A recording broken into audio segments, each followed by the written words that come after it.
నమస్కారం yes news కి స్వాగతం. నేను మీ మహంతి. ముందుగా ఎస్ ఛానల్ ప్రేక్షకులకు కనుమ శుభాకాంక్షలు. విజయవాడ కనకదుర్గమ్మను దర్శించుకునేందుకు పోటెత్తిన భక్తులు. వేకువ నుండే భక్తులు క్యూ లైన్ లో బారులు తీరిన వైనం.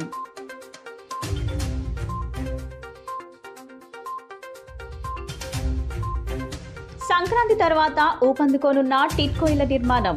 460 కోట్ల చెల్లింపులకు కసరత్తులు.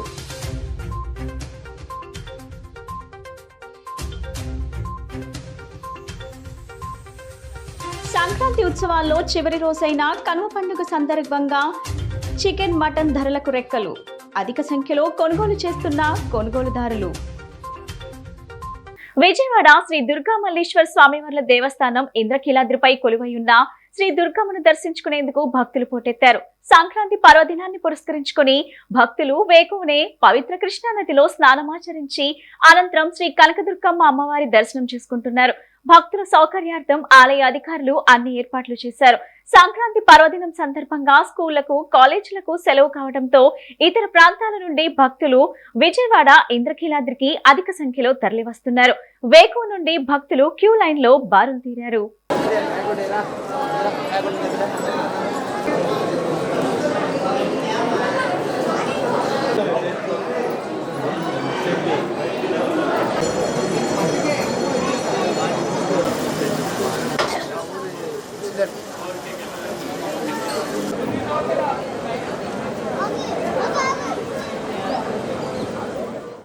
శివాలయంలోని అయ్యప్ప స్వామి ఆలయంలో మకర జ్యోతి దర్శనం కన్నుల పండుగగా జరిగింది. భక్తులు విశేష సంఖ్యలో మకర జ్యోతి రూపంలో దర్శనమిచ్చిన అయ్యప్పను దర్శించుకుని తరించారు. శబరిమల తరహాలో మకర సంక్రాంతి సందర్భంగా అయ్యప్ప జ్యోతి దర్శనం ఏర్పాటు చేసినట్లు దేవస్థానం ఈవో నటరాజ్ షణ్ముఖం తెలిపారు. అయ్యప్ప ఆలయం ప్రధాన అర్చకుడు కె మురళీధర్ నంబూద్రి ఆధ్వర్యంలో కేరళ సాంప్రదాయ పద్ధతిలో జ్యోతి దర్శనం అత్యంత భక్తి శ్రద్ధలతో నిర్వహించారన్నారు. పాతబస్తీ శ్రీ భ్రమరాంబ మల్లేశ్వర స్వామివార్ల దేవస్థానం పాత శివాలయం ఉపాలయమైన శ్రీ అయ్యప్ప స్వామివారి సన్నిధిలో మకర సంక్రాంతి సందర్భంగా మకర జ్యోతి దర్శనం కార్యక్రమాన్ని నిర్వహించారు. అయ్యప్ప జ్యోతి దర్శనం చేసుకోవటానికి భక్తులు ఆలయానికి పోటెత్తారు. ఆలయ ప్రాంగణమంతా అయ్యప్పల శ్రవణ ఘోషతో మారుమ్రోగింది. కేరళ సాంప్రదాయంలో జ్యోతి దర్శనం కేవలం ఈ దేవస్థానంలో మాత్రమే నిర్వహించిన కారణంగా అధిక సంఖ్యలో భక్తులు జ్యోతి దర్శనం కోసం తరలివచ్చారు. జ్యోతి వెలిగించినప్పుడు భక్తులు చేసిన అయ్యప్ప శరణ ఘోషతో ఆలయం మారుమ్రోగిపోయింది. అయ్యప్పకు పూజలు నిర్వహించిన అనంతరం ప్రధాన అర్చకుడు K Muralidhar, EO Nataraj Shanmukham, committee chairman Madhu తదితరులు జ్యోతిని వెలిగించారు.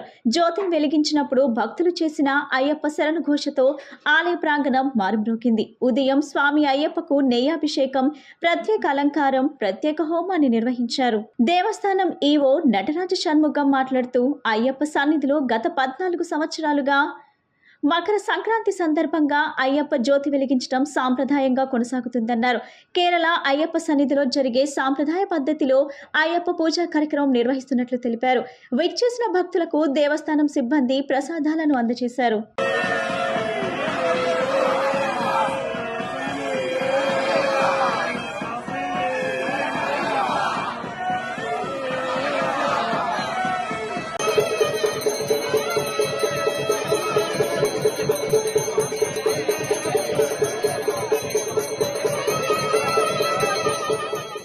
11 గంటల వరకు స్వామివారికి నెయ్యభిషేకం, అనంతరం మధ్యాహ్న పూజ, సాయంత్రం దీపారాధన, 6:40 నిమిషములకు జ్యోతి దర్శనం ఇక్కడ కేరళ సంప్రదాయ ప్రకారం కలిగించడం జరిగింది. ఈయో ఎగ్జిక్యూటివ్ ఆఫీసర్ గారు నటరాజ్ షణ్ముఖం గారు, చైర్మన్ మధుస్వామి గారు, బొమ్మ మధు గారు, కమిటీ సభ్యులు అందరూ కూడా పాల్గొన్నారు. భక్తులు చాలా మంది పాల్గొన్నారు.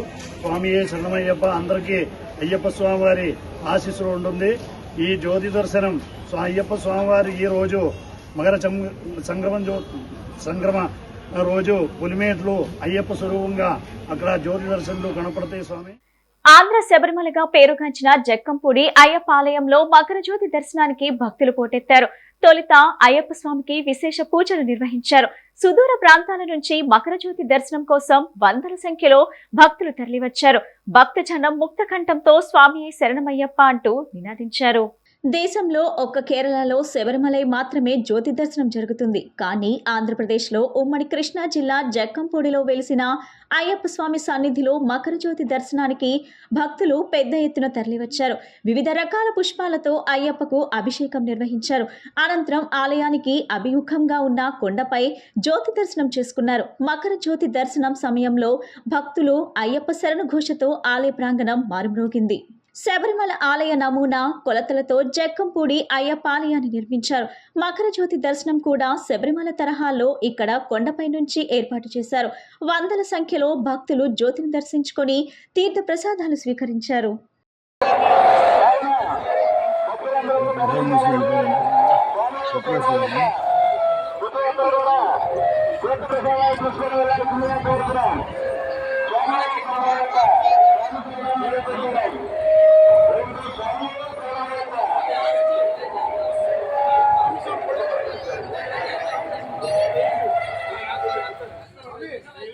హైకోర్టు కాదన్నా పోలీసులు వద్దన్నా ఆగలేదు. బరి తెగించారు. క్రికెట్ స్టేడియాలను తలపించేలా బారులు విరిశాయి.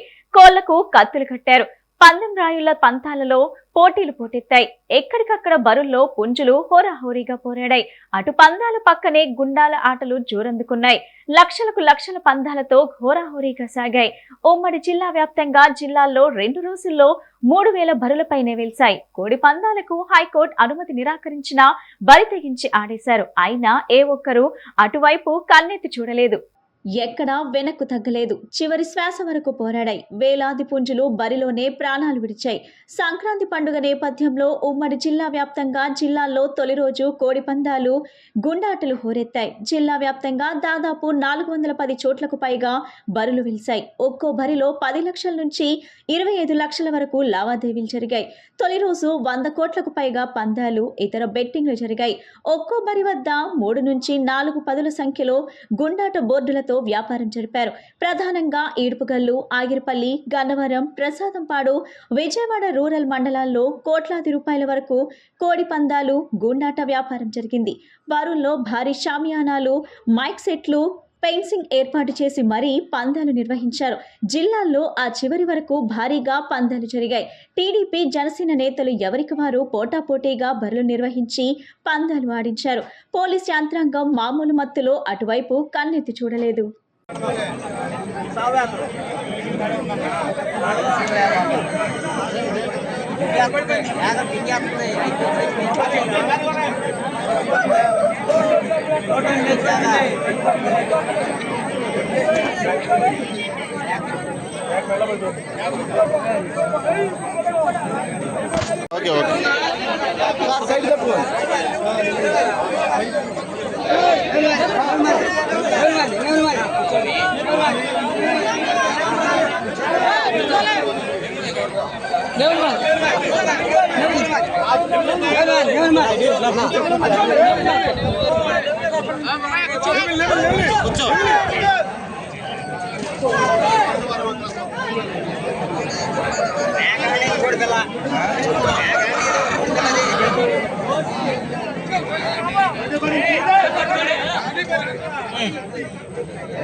సంక్రాంతి ఉత్సవాలలో చివరి రోజైన కనుమ పండుగ సందర్భంగా చికెన్, మటన్ ధరలకు రెక్కలు వచ్చాయి. చికెన్, మటన్ కొనుగోలు చేసేందుకు కొనుగోలుదారులు అధిక సంఖ్యలో దుకాణాల వద్దకు వచ్చి వీటిని కొనుగోలు చేశారు. బంధువులు, అతిథులు తదితరులను ఇంటికి పిలిచి విందు ఇస్తున్నారు. ప్రత్యేకంగా విందులో చికెన్, మటన్ జోడిస్తున్నారు. 3 రోజుల పాటు కొనసాగే సంక్రాంతి సంబరాల్లో ఆఖరి రోజున విందు వినోదాలకు పెద్దపీట వేస్తారు. ముఖ్యంగా మాంసాహారులు చికెన్, మటన్ వంటి ఆహారాలు తీసుకునేందుకు ప్రాధాన్యత ఇస్తారు. ఈ నేపథ్యంలో విజయవాడ నగరంలో కొనుగోలుదారులతో కిటకిటలాడాయి. అన్ని దుకాణాల్లో కొనుగోలుదారులు వీటిని కొనుగోలు చేయటం కనిపించింది. గతంలో కంటే పండుగ సందర్భంగా వీటి ధరలకు రెక్కలు వచ్చాయి. డిమాండ్ ఎక్కువగా ఉండటంతో వ్యాపారస్తులు వీటిని అధిక ధరలకు అమాంతం పెంచారు. కిలో చికెన్ కు అదనంగా 100 రూపాయలు పెంచారు. కొనుగోలుదారులు కూడా అధిక ధరలను పట్టించుకోకుండా వీటిని కొనుగోలు చేయటం కనిపించింది. సంక్రాంతి సందర్భంగా కోడి పందాలు, పేకాట తదితర శిబిరాల వద్ద పెద్ద సంఖ్యలో ఫుడ్ స్టాల్స్ ను ఏర్పాటు చేశారు. ఈ స్టాళ్లలో చికెన్, మటన్ తో తయారు చేసిన వాటిని పందెం రాయిళ్లు అధిక సంఖ్యలో కొనుగోలు చేయడం జరిగింది. ప్రత్యేకంగా ఈ శిబిరాల వద్ద ఏర్పాటు చేసిన భోజనాల్లో కూడా చికెన్, మటన్ తో తయారు చేసిన వంటకాలు అందుబాటులో ఉంచారు. మాంసాహార వంటకాలతో ప్రతి ఇల్లు గుమగుమలాడాయి. తెలుగు పండుగల్లో అతిపెద్ద పండుగ సంక్రాంతి. ఈ సంక్రాంతి పర్వదినాన్ని పురస్కరించుకొని పట్టణవాసులు పల్లెబాట పట్టారు. పండుగ రెండవ రోజుకు చేరుకున్న ప్రయాణికుల రద్దీ ఏమాత్రం తగ్గలేదు. బస్సులు, ట్రైన్లు మాత్రమే కాకుండా ప్రైవేట్ వాహనాలు ఎన్నో ప్రయాణికులతో కిక్కిరిసిపోతున్నాయి. ప్రధాన రహదారుల్లో ప్రయాణికులు ట్రాఫిక్ అంతరాయంతో తీవ్ర ఇబ్బందులకు గురవుతున్నారు. అయితే కొంతమంది మొదటి రోజు తమ సొంత ఊరికి రాలేక రెండవ రోజున వస్తుంటే, మరికొంతమంది తమ ఉద్యోగాలకు సెలవులు లేక పట్టణాలకు బయలుదేరుతున్నారు. రాష్ట్ర ప్రభుత్వాలు అనేక ప్రత్యామ్నాయ ఏర్పాట్లను చేసినప్పటికీ ప్రయాణికులకు ఇబ్బందులు తప్పటం లేదు. పెరుగుతున్న చలిపులికి భయపడుతున్న విజయవాడ వాసులు చలి నుంచి తమను కాపాడుకునేందుకు ఉన్ని దుస్తులను ఆశ్రయిస్తున్నారు. దీంతో విజయవాడలో స్వెట్టర్లకు డిమాండ్ పెరుగుతుంది. గాంధీనగర్, సాంబామూర్తి రోడ్లో ఏర్పాటు చేసిన స్వెట్టర్ల దుకాణాలు రద్దీ జోరుగా అమ్మకాలు సాగుతున్నాయి. హేమంత్ ఋతువు ప్రభావంతో రోజురోజుకి చలి తీవ్రత పెరుగుతుంది. దీంతో చలి నుంచి రక్షించుకునేందుకు నగరవాసులు స్వెట్టర్లను కొనుగోలు చేయడం పట్ల ఆసక్తి చూపుతున్నారు. సాంబామూర్తి రోడ్లో సుమారు 20 వరకు స్వెట్టర్ల మీద దుకాణాలు ఉన్నాయి. సంవత్సరం మొత్తంలో చలికాలం ప్రారంభం నుండి ఫిబ్రవరి చివరి వరకు మాత్రమే ఈ దుకాణాలు ఉంటాయి. కొంతమంది డిబెట్లను ప్రతి ఏటా శీతాకాలంలో నగరవాసులకు ప్రత్యేకంగా స్వెట్టర్లు అమ్ముకునేందుకు మాత్రమే వస్తుంటారు. కార్పొరేషన్ సహకారంతో డ్రైవర్స్ కాల్వ వెంబడి దుకాణాలు ఏర్పాటు చేసుకుని ఉన్ని దుస్తులను విక్రయిస్తుంటారు. వీటిని వలన దుకాణాలు పిలుస్తాయి. ఈ దుకాణాల్లో చిన్నారుల నుండి వృద్ధుల వరకు ఉపయోగపడే స్వెట్టర్లు, మఫ్లర్స్, సాక్స్లు, క్యాప్లు, బ్లౌజెస్, జర్కిన్లు, రగ్గులు తదితర వాటిని విక్రయిస్తారు. చలిని తట్టుకునేందుకు ఇవి ఎంతో ఉపయోగకరంగా ఉంటాయి. నగరవాసులు వీటిని కొనుగోలు చేయడం పట్ల ఎక్కువ శాతం ఆసక్తి చూపుతున్నారు. స్వెట్టర్లు 300 రూపాయల నుండి 1000 రూపాయల వరకు ఉన్నాయి. రంగులు కూడా అన్ని వర్గాల ప్రజలకు ధరలు అందుబాటులో ఉన్నాయి. సాయంత్రం 5 గంటల నుంచి రాత్రి 10 గంటల వరకు అమ్మకాలు బాగా ఉంటాయని ఇక్కడ వ్యాపారస్తులు తెలిపారు. టిబెట్, నేపాల్, పంజాబ్ తదితర రాష్ట్రాల్లో వీటిని కొనుగోలు చేసి విజయవాడ నగరంలో విక్రయిస్తామని ఈ వ్యాపారస్తులు తెలిపారు. చిన్నారులు ఆకర్షించే విధంగా ప్యాంట్లు, షర్ట్, క్యాప్, సాక్స్ ఇవన్నీ ఒక సెట్ గా వస్తాయని, అదే విధంగా విక్రయిస్తామన్నారు. అన్ని వర్గాల ప్రజలకు చలికాలంలో ఉపయోగపడే స్వెట్టర్లను కొద్దిపాటి లాభం కలుపుకొని అమ్ముతున్నట్లు వారు తెలిపారు. సంక్రాంతి తర్వాత టిట్కో ఇళ్ల నిర్మాణ పనులు ఊపందుకున్నాయి. వైకాపా సర్కార్ అస్తవ్యస్తంగా వదిలేసిన పనుల్ని పూర్తి చేసేందుకు కూటమి ప్రభుత్వం గుత్తేదారులతో సంప్రదింపులు జరిపింది. 2016-19 మధ్య తెదేపా ప్రభుత్వం చేపట్టిన టిట్కో గృహాల్ని జగన్ 5 ఏళ్లు పూర్తి చేయకుండా లబ్ధిదారుల్ని ఇబ్బంది పెట్టారు. కొన్ని గృహ సముదాయాల్లో మౌలిక సదుపాయాలు కల్పించకుండానే ఎన్నికల ముందు కొంతమందికి గృహాల్ని అప్పగించి పూర్తయినటువంటి హడావుడి చేశారు. పైగా చేసిన పనులకు గుత్తేదారులకు 820 కోట్ల బిల్లులు చెల్లించకుండా పెండింగ్ పెట్టారు. ఇప్పుడు అసంపూర్తి నిర్మాణాలతో పాటు మౌలిక సదుపాయాల పనుల్ని కూడా పూర్తి చేసేందుకు కూటమి ప్రభుత్వం చర్యలు తీసుకుంటుంది. ముందుగా గుత్తేదారులకు భరోసా కల్పించేలా 460 కోట్ల చెల్లింపునకు కసరత్తు చేస్తుంది. విజయవాడ నగరంలో సరికొత్త సాంకేతిక సాయంతో ట్రాఫిక్ సమస్యలకు చెక్ పెడుతున్నట్లు ట్రాఫిక్ డీసీపీ కృష్ణమూర్తి నాయుడు తెలిపారు. రోడ్డు ప్రమాదాల నివారణపై హైకోర్టు ఆదేశానుసారం వాహనదారులు విధిగా హెల్మెట్ ధరించాలని తెలిపారు. హెల్మెట్ లేకుండా రోడ్డుపై ప్రయాణం చేస్తే కఠినమైన చర్యలు తప్పవని ఆయన హెచ్చరించారు. ట్రాఫిక్ డీసీపీగా అందరికీ కూడాను రిక్వెస్ట్ అనుకోండి, లేకపోతే అది హెచ్చరిక అనుకోండి. మీ పిల్లల్ని కానీ, మీ భర్తలను కానీ, లేకపోతే ఎవరైనా అమ్మాయిలు కానీ వితౌట్ హెల్మెట్ పంపించవద్దు ట్రాఫిక్లోనికి. అది మీ ప్రాణహాని.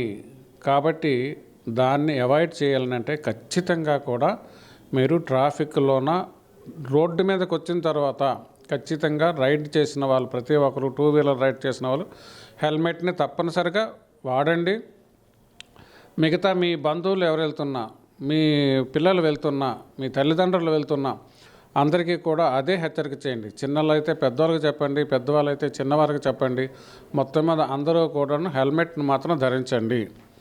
తర్వాత కోర్టు వారు కూడా, గౌరవ హైకోర్టు వారు కూడాను ఈ ఈ రకమైన వారికి కొంత జాగ్రత్తలు చెప్పి వాళ్ళని జాగ్రత్త పనులు చేసి వాళ్ళు ఇంకా యాక్సిడెంట్లు జరుగుతూనే ఉన్నాయి. ఇంకా కూడా మన సిటీలోన ఒక 40% వరకు ట్రాఫిక్లోన వీళ్ళు వాడుతున్నారు, కానీ మిగతా 60% ఇంకా వాడటం లేదు. అది నిర్లక్ష్యమో తెలియదు, లేకపోతే అజాగ్రత్తో తెలియదు, లేకపోతే ట్రాఫిక్ రూల్స్ వైలేట్ చేస్తే ఏమవుతుందని తెలియదు. కానీ ఇది మాత్రం పనికిరాదు. మరొకసారి చెప్తున్నాం, మీరు ఖచ్చితంగా హెల్మెట్లు వాడండి. చాలా వరకు మిమ్మల్ని ఎడ్యుకేట్ చేస్తాం, చాలా వరకు కూడా రైడ్లు చేస్తున్నాం. మీకు అన్ని విషయం తెలుసుండి కూడా పోలీసు వారికి ఇదే పని మీద పెట్టడం, తర్వాత పోలీసు వారు మమ్మల్ని అడ్డగిస్తున్నారని చెప్పి మీరు బాధపడటం అనేది కరెక్ట్ కాదు. విజయవాడ కనకదుర్గమ్మను దర్శించుకునేందుకు పోటెత్తిన భక్తులు. వేకువ నుండే భక్తులు క్యూ లైన్లో బారులు తీరిన వైనం.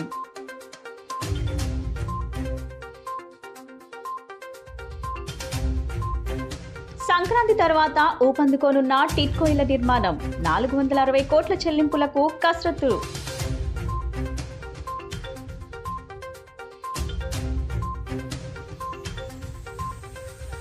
సంక్రాంతి ఉత్సవాల్లో చివరి రోజైన కనుమ పండుగ సందర్భంగా చికెన్, మటన్ ధరలకు రెక్కలు. అధిక సంఖ్యలో కొనుగోలు చేస్తున్న కొనుగోలుదారులు. ఈ బులెటిన్ ఇంతటితో సమాప్తం. తిరిగి మరో బులెటిన్లో కలుద్దాం. నమస్కారం.